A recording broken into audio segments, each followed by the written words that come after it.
Hello friends, welcome to this video.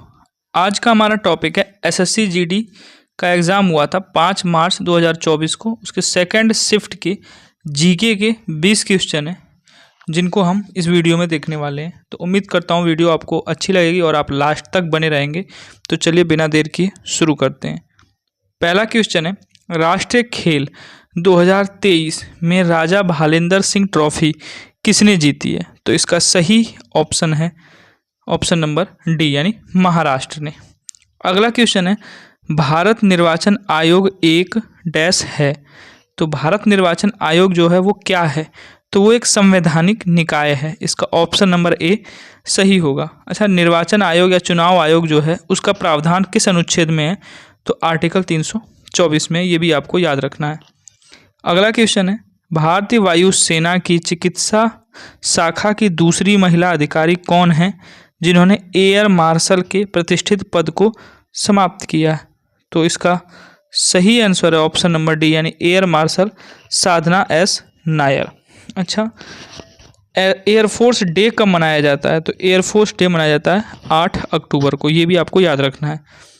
भारतीय वायुसेना की स्थापना कब हुई थी? 8 अक्टूबर 1932 को। इसीलिए 8 अक्टूबर को एयरफोर्स डे मनाते हैं। अगला क्वेश्चन है, न्यूलैंड का अष्टक नियम केवल किस तत्व तक लागू होता था? तो कैल्शियम तक लागू होता था। न्यूलैंड का जो अष्टक का नियम था वो तत्वों को परमाणु द्रव्यमान के आधार पे उसने रखा था, यानी कम परमाणु द्रव्यमान के तत्व को पहले, फिर उससे बड़ा, फिर उससे बड़ा। तो उसको ये लगता था, न्यूलैंड को उस टाइम ये लगता था कि जितने तत्व अभी तक खोजे गए हैं इससे ज़्यादा और तत्व नहीं खोजे जाएंगे। इसीलिए उन्होंने जो अष्टक का नियम जिसे कहा जाता है, इस आधार पे तत्वों को परमाणु द्रव्यमान के आधार पे अरेंज किया था, यानी व्यवस्थित किया था। लेकिन बाद में जब ये जो आपकी अक्रिय गैसें वगैरह हैं इनकी खोज हुई तो फिर ये सब उसमें सेट नहीं हो पाई, इसीलिए ये नियम बाद में फेल हो गया। तो ये जो नियम है कैल्शियम तक ही लागू होता था। अगला क्वेश्चन है, स्वनिंदा के विरुद्ध अधिकार मौलिक अधिकार यह सुनिश्चित करता है कि, यानी जो स्वनिंदा के विरुद्ध अधिकार है वो एक मौलिक अधिकार है, वो क्या सुनिश्चित करता है यानी क्या बोलता है? तो इसका ऑप्शन नंबर बी जो है वो सही होगा, यानी किसी भी व्यक्ति को अपने खिलाफ गवाह बनने के लिए मजबूर नहीं किया जा सकता। ये स्वनिंदा के विरुद्ध अधिकार है। ये भी एक क्या है? मौलिक अधिकार है। तो इसका ऑप्शन नंबर बी सही होगा। बात है यहाँ पे मौलिक अधिकार की, तो हम छोटा सा टॉपिक है मौलिक अधिकार, इसको देख लेते हैं। तो देखो, सबसे पहला क्वेश्चन ये आ सकता है मौलिक अधिकार से कि मौलिक अधिकार जो है भारत के संविधान में किस देश के संविधान से लिया गया है? तो अमेरिका के संविधान से लिया गया है। याद रखना, मौलिक अधिकार अमेरिका के संविधान से लिया गया है, लेकिन मौलिक कर्तव्य जो है वो भारत के संविधान में रूस के संविधान से लिया गया है। इतना याद रखना आप। अच्छा, मौलिक अधिकार का उल्लेख भाग 3 में है। 22 भाग हैं, उसमें भाग 3 में मौलिक अधिकार का उल्लेख है, अनुच्छेद 12 से लेके 35 तक। शुरू में जब भारत का संविधान बना था उस टाइम मौलिक अधिकारों की संख्या कितनी थी? 7 थी। लेकिन अभी वर्तमान में मौलिक अधिकार कितने हैं? तो 6 हैं। 7वां कौन सा था मौलिक अधिकार? तो वो था संपत्ति का अधिकार, जिसे 44वां अमेंडमेंट यानी संशोधन जो हुआ था संविधान का 1978 में, 44वां संविधान संशोधन, उसके द्वारा मौलिक अधिकार की श्रेणी से संपत्ति के अधिकार को निकाल दिया गया था। तो ये अनुच्छेद 31 में था संपत्ति का अधिकार। जब इसको निकाल दिया गया मौलिक अधिकार की श्रेणी से तो अनुच्छेद 31 जो है वो निरस्त हो गया। अब इसको ले जाके रखा कहाँ पे गया? तो इसको भाग 12 में ले जाके रखा गया, अनुच्छेद 300 ए में। तो संपत्ति के अधिकार को अनुच्छेद 300 ए में रखा गया है भाग 12 के अंतर्गत। अच्छा, संपत्ति का अधिकार पहले तो मौलिक अधिकार था, कैंसिल हो गया। अब कौन सा अधिकार रह गया? तो अब एक ये कानूनी अधिकार है। मौलिक अधिकार क्या है? संपत्ति का अधिकार क्या है? अब कानूनी अधिकार है। तो इतनी बातें आपको मौलिक अधिकार से याद रखनी है। अगला क्वेश्चन देखते हैं, 1770 में भारत में स्थापित पहला बैंक कौन सा था? तो 1770 में भारत में बैंक ऑफ हिंदुस्तान की स्थापना हुई थी। इसका हेडक्वार्टर कोलकाता में था। तो सबसे पहला बैंक भी यही है। तो 1770 में इसकी स्थापना हुई थी। इसका ऑप्शन नंबर ए सही होगा। 1832 में बाद में ये कुछ फाइनेंशियल प्रॉब्लम की वजह से बंद हो गया था। अगला क्वेश्चन देखते हैं, आमतौर पर लिंगानुपात की गणना महिलाओं के अनुपात को कितने पुरुषों के रूप में की जाती है? यानी जो लिंगानुपात जनगणना में देखा जाता है वो कितने, जो महिलाओं की संख्या होती है, कितने पुरुषों को मतलब एवरेज बना के किया जाता है? तो 1000 पुरुषों पे महिलाओं की संख्या देखा जाता है। अगर मान लो किसी गांव में, किसी सिटी में या कस्बे में मान लो 1000 पुरुष हैं और 700 महिलाएं हैं, तो वहाँ का लिंगानुपात 700 होगा। यानी जो स्केल है वो 1000 पुरुषों को माना जाता है और महिलाओं 1000 पुरुषों में जितनी महिलाएं मतलब आती हैं वो उसकी लिंगानुपात होता है उस क्षेत्र का, पर्टिकुलर क्षेत्र का। तो 2011 की जनगणना के अनुसार हम देख लेते हैं भारत का जो लिंगानुपात है वो कितना था, 943, यानी 943 नहीं 943, 943 भारत का लिंगानुपात था। अच्छा, अब स्टेट में देख लेते हैं सबसे ज़्यादा किस राज्य का लिंगानुपात था, तो केरल का। कितना था, 1084। और सबसे कम जो राज्य है वो था हरियाणा। कितना था यहाँ का लिंगानुपात, 879।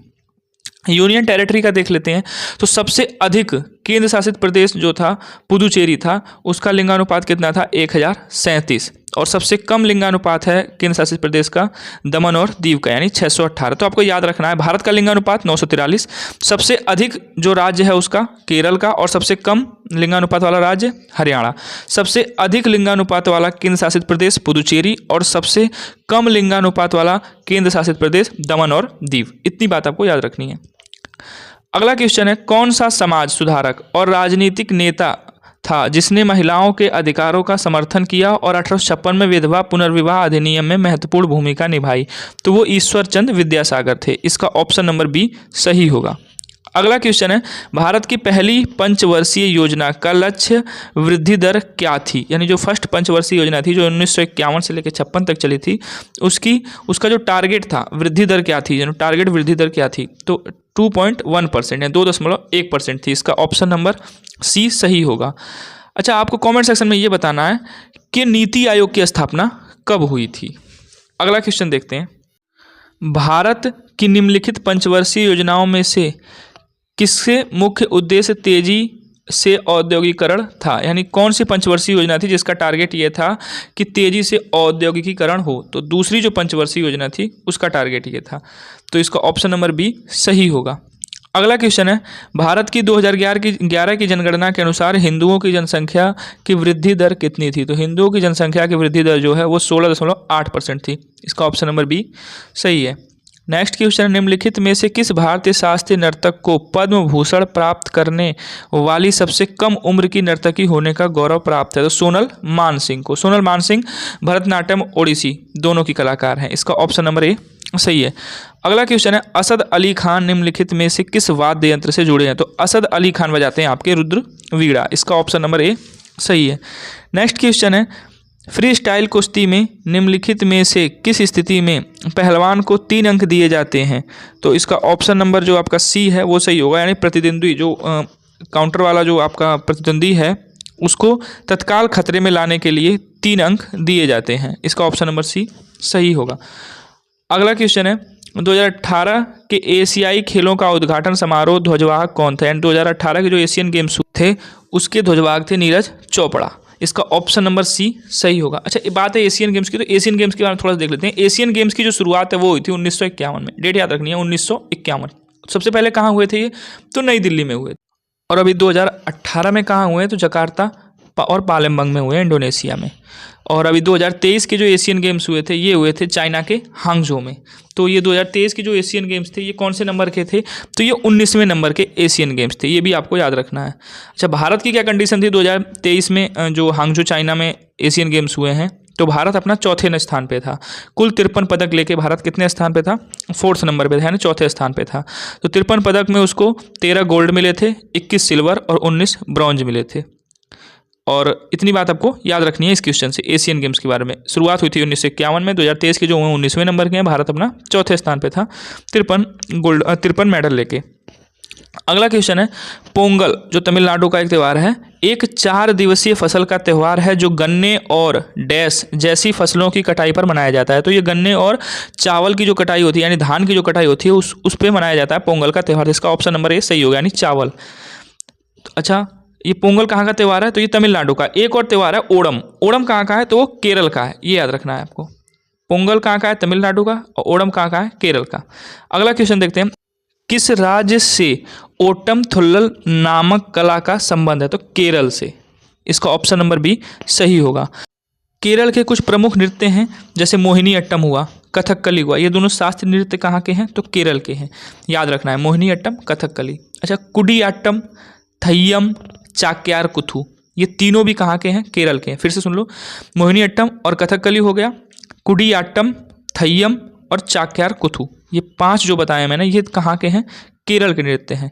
और यहाँ पे जो पूछा है ओट्टम थुल्लल नामक जो कला है ये भी कहाँ संबंधित है, केरल से, तो इसका ऑप्शन नंबर बी सही होगा। अगला क्वेश्चन है, निम्नलिखित में से किस भारतीय राज्य ने 2023 में LACCMI योजना शुरू की है? तो ओडिशा ने शुरू की है ये योजना LACCMI। अच्छा, इसका फुल फॉर्म क्या है? The location accessible multi modal initiative. इसका फुल फॉर्म है the location accessible multi modal initiative.